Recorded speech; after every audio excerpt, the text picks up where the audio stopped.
So this morning, the opportunity to be here in Kuala Lumpur at Cittarama. Been traveling to Singapore and Medan, and then Kuala Lumpur, and I've been living very kind of reclusive life in Wat Pa Ratanawan in Thailand.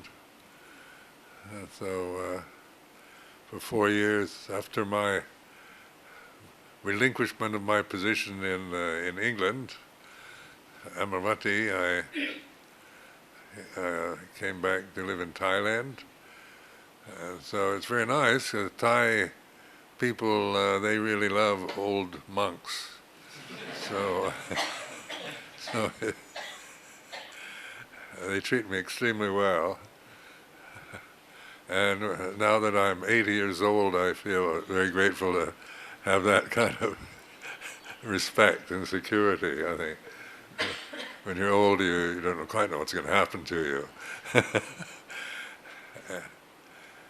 But the amount of interest shown in Buddha's teaching, and especially in the Theravada tradition here in Malaysia, in Singapore, and in Indonesia, is very impressive.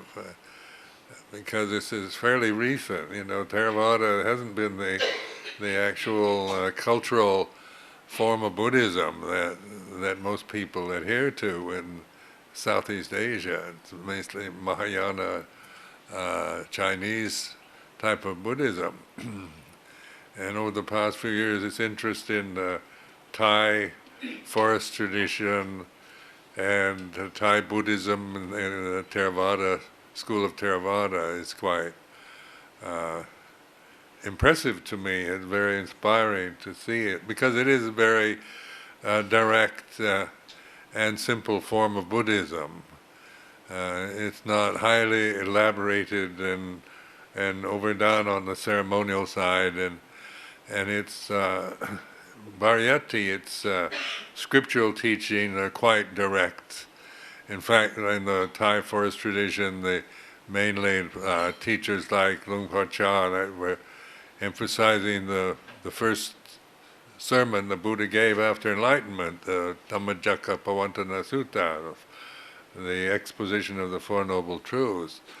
And so many times now in Buddhism, both in Asia and in Europe, this teaching is more or less given acknowledgement, but not really developed. And there's so many, Buddhism is such an ancient religion that there's also a lot of additions to it over 2,558 years, and sometimes it's hard to get to the actual heart of it, the core of it, where especially in this Thai forest tradition style, it's very directed at that, at the very heart, the very essence, the very directness of Lord Buddha's original teaching. And my faith in this teaching has been developed over 50 years now, because I've had the past 50 years opportunity to put it to the test. Is it just another religious doctrinal system, or metaphysical thinking, or philosophy? But fortunately, meeting somebody like Ajahn Lumpur in Thailand, he was a master at just using this teaching for, and directing one's attention to these noble truths as you applied them to yourself. I was pointing here at the heart chakra where we feel life, and so it wasn't just abstract kind of intellectualization at all, but very put it to the test in everyday life. So the life of bhikkhu, say, training at Wat Pa Pong, is one where one is using that teaching all the time to take First Noble Truth, suffering, and beginning to look at it in a different way. Like the average person, unenlightened, unawakened human beings, doesn't want to suffer.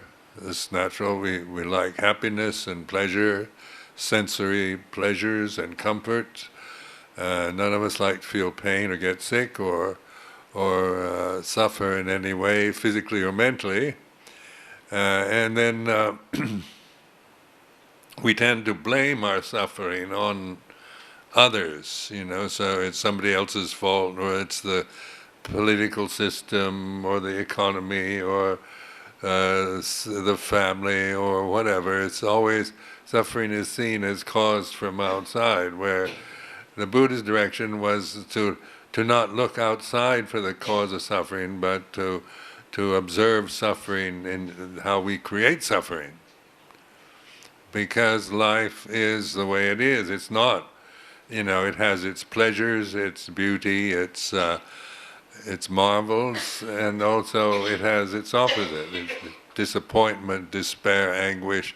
These are common emotions, and especially in affluent societies, the kind of mental anguish and despair that people feel is not caused through economic difficulties or so much, or through government or that, but just because of the way of thinking, of creating ideals and then feeling disappointed because life isn't what you want it to be, or isn't the way you think it should be. So we tend to blame. We think if we get the perfect economy, perfect government, everything is perfect, then we will not suffer.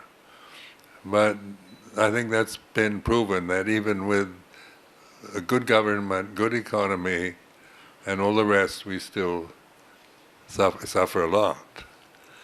And it's interesting living at Wat Pah Pong in the early days, because people say, "Oh, you must have suffered a lot," being the first Farang or Western person, being the first Western disciple living in remote part of Thailand, because northeast Thailand in those days, say 50 years ago, was not on the main roads. It was where people usually didn't go, and it was very undeveloped then. The roads weren't developed. There's only electricity in the major city, and so it was quite basic. But there I found, I'm from West Coast United States, where it's all very affluent and developed, So I grew up in a kind of middle class environment where we take things for granted. We brought up with electricity, refrigeration, and all the rest. So you're from day one, you kind of think this is normal for your life, and then going to live in Wat Pah Pong in 1967 was, kind of giving up all that which one takes for granted, and thinks you think you need it. You can't be happy or live comfortably without it. But my discovery was living in that kind of basic way that we did in those days at Wat Pah Pong, was I realized I didn't need it very much. It's like now the shelter for the night, the food in the alms bowl, the robes taken from Bangtagul, like cloth, or it's offered cloth. It's not, we're not asking for the high-priced textiles or anything. Everything is offered and given. I found that always, wherever I've lived, whether it's in Thailand or in rural Thailand or in Bangkok or in London, that these requisites are always met in abundance, like here this morning at Cittarama. And so this is a custom that allows the Sangha to develop and practice, to put the teachings into effect, because they're practical teachings. They're not theoretical. And so that's why the Buddha based his his enlightened teaching, not on something inspiring and high up like universal love and peace, but on suffering. And in London, many people would ask, why suffering? You go to interfaith meetings in London and talk about love and peace all the time, and and we talk about suffering.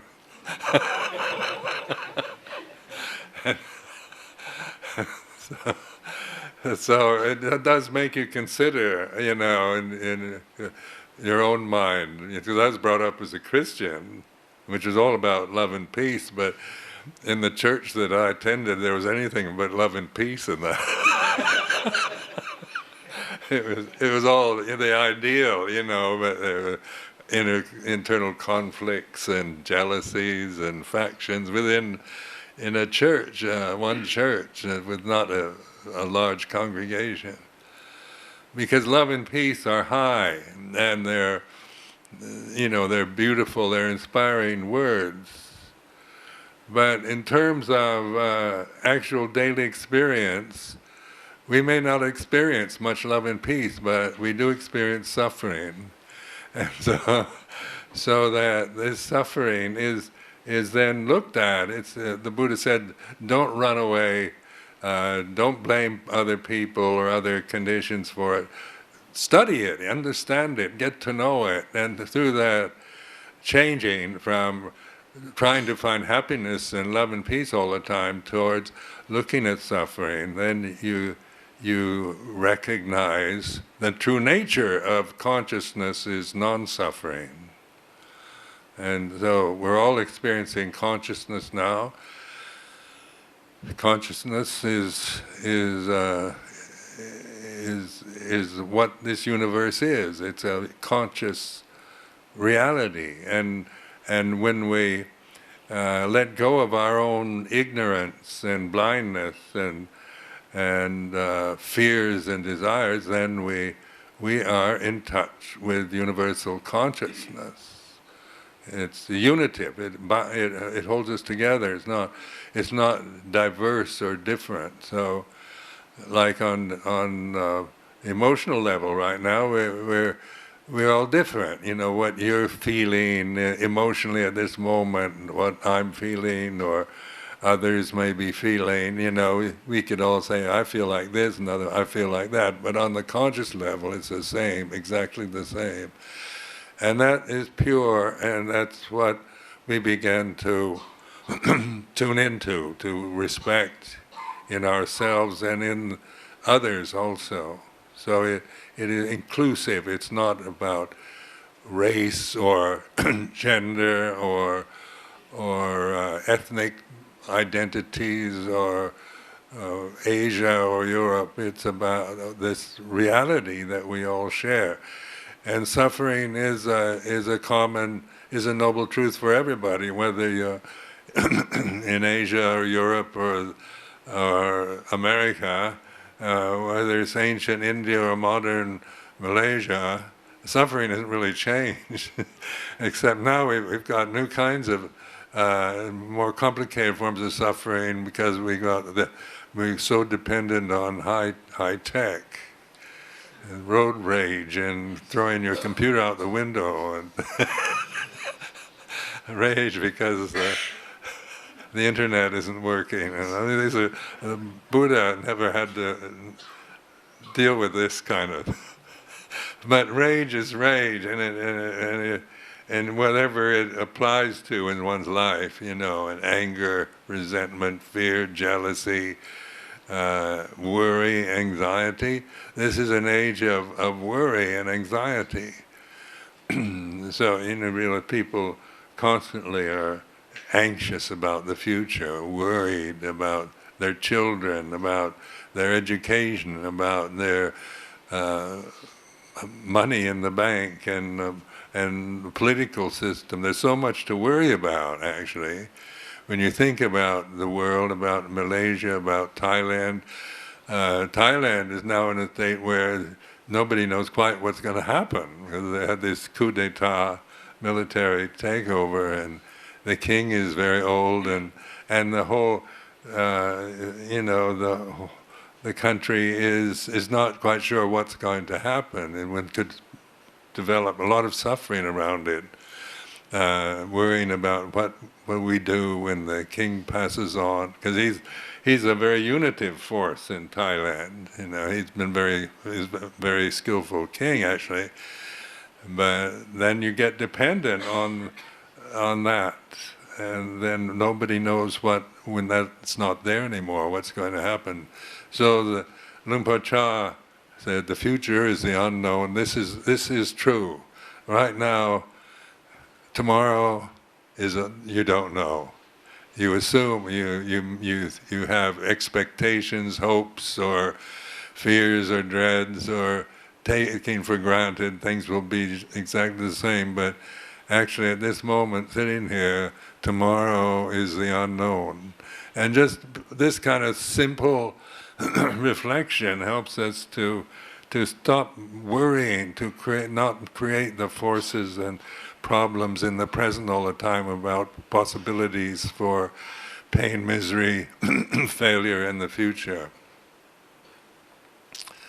So at this time, the interest in this teaching is, I think the teaching is very much needed, because it's a wisdom teaching.